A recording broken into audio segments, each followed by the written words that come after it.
This airport, like all big city airports, is a busy place, with planes coming and going day and night.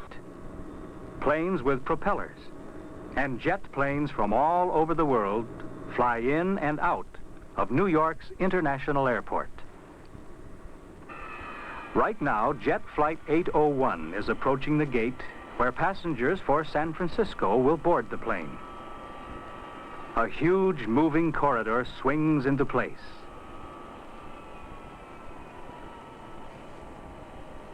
It is called a jetway. Through it, passengers can board the jet plane directly from the waiting room, safely and comfortably, regardless of the weather. The airport bus is already bringing passengers for Flight 801. But Sue and Bob Allen are at the gate ahead of time. They are taking their first airplane trip alone. The passenger supervisor, Mr. Peterson, is there to help them.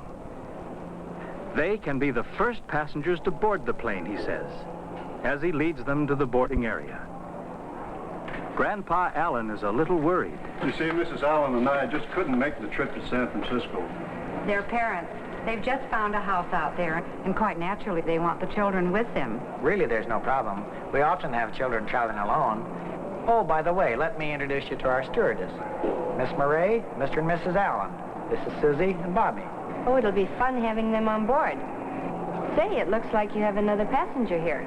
Oh, she won't be any trouble. No, no trouble at all, except she can't ride in the main cabin. However, if she has a ticket, I'm sure Mr. Peterson will find room for her.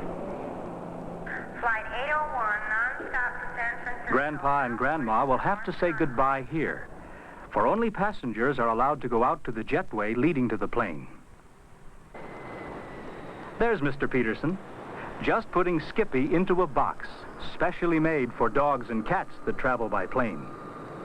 Goodbye, Skippy. Goodbye, Grandpa and Grandma, shout the children. And they hurry on to find a seat in the big and comfortable cabin of the jet. Now the other passengers begin to board the plane through the jetway. While the passengers get seated, Bob and Sue turn to the many interesting sights of the busy airport. Mechanics check and service the big jet engines. Men load luggage into special containers, which are then covered and closed and driven to a loading hatch under the plane. One container after another is then lifted inside the plane and moved into place by a conveyor. Other men load the mail into the plane and food for the passengers. Through the window, Sue can see the traffic control tower. It is higher than the other buildings, so traffic officers can see the planes coming and going. Their job is to direct traffic at the airport. Flight 801, use runway 21 left. Advise when ready to taxi. Captain Mills replies, Idlewild ground control, flight 801, ready to taxi. Now the plane is ready to leave. Before takeoff, Miss Murray helps Bob and Sue fasten their seat belts. Seat belts make takeoffs and landings safer for the passengers. Just before takeoff, the pilot gets his final flight orders this way, and the dispatcher gives the all-clear salute, which means, go ahead. And off she goes from the loading ramp to the jet runway. Jets are so big that they need very long runways for takeoffs. And they fly so high that more air and oxygen must be added to the air in the cabin so that the passengers will be able to breathe comfortably. Before takeoff, the hostesses explain the use of supplementary oxygen equipment. Miss Murray points to the backs of the seats where oxygen masks are kept. She shows how to use the masks in case the air in the cabin should drop below normal pressure. Place the mask over your nose and mouth and adjust the headband. Breathe normally and continue to wear your mask.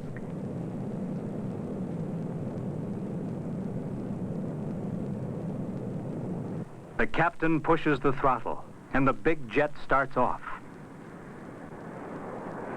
And finally, the wheels leave the ground.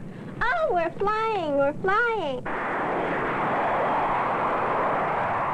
Soon they are high over the airport, the 4 jet engines working at full power. Jet engines have no propellers. The plane moves forward because burnt gases are forced out through the back of the engine. These jet engines have enough power to fly at almost 600 miles per hour. The jet is climbing higher and higher, leaving New York City far below. Captain Mills welcomes the passengers aboard. Today we're going to fly at an altitude of 28,000 feet. Our flying time will be just under 6 hours. Captain Mills, his first officer, and the flight engineer sit in the cockpit of the plane. The cockpit contains hundreds of instruments. These instruments help the pilot fly safely in the busy air lanes. Right now, the captain is setting one of the radio dials. But look who is coming. Children, would you like to have some lunch? Yes, please. Oh, I'd love to. All right. Can you get your tray down, Sue? Yes. And while the jet plane flies over the green farmlands of the Middle West, the hostesses prepare lunch trays for their passengers. Here is one for Sue. And one for Bob. See how neatly everything is arranged on the tray? Meat, vegetables, dessert, and milk. Sue is enjoying her lunch. As the passengers eat, the plane continues its westward journey over the Great Plains. Would you like to take a nap? No, thank you. Airplane seats are comfortable. You can push the backrest down and curl up. Many passengers like to take naps. But Bob and Sue have too much to see. Susan, would you like a junior stewardess pin? Oh, yes, thank you. And how would you like to be a junior pilot? Oh, I'd love to. Now Sue and Bob are glad they didn't take a nap. Look now, we're flying over Denver.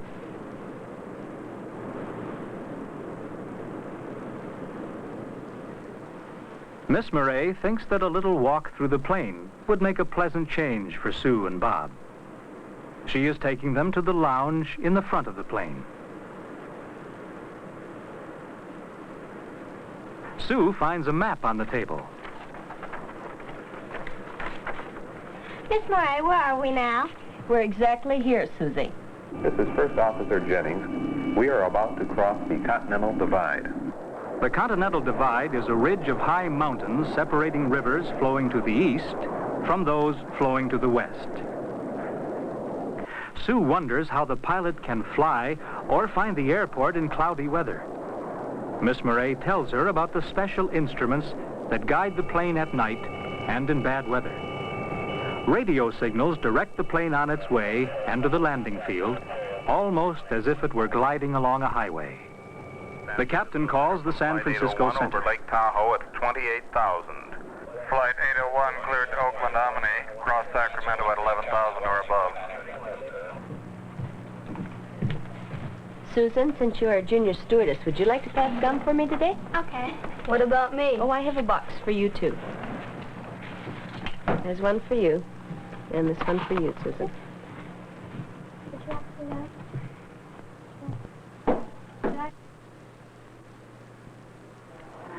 Sue and Bob's parents are at the airport well ahead of time.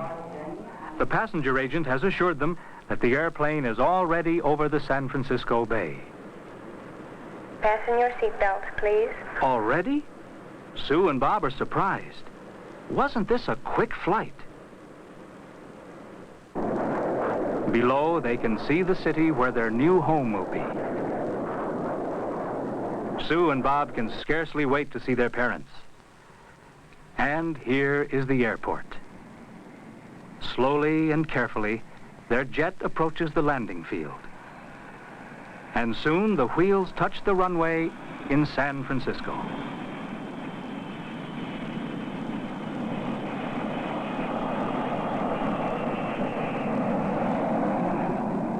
The ground control officer directs the plane to its proper gate. Flight 801 now rising, gate 5. Bye, Susie and Bob. You've been wonderful passengers. Out go Bob and Sue, running to meet their parents. And here comes Miss Murray with Skippy. Bob and Sue can't wait to tell their parents all about their first jet airplane trip.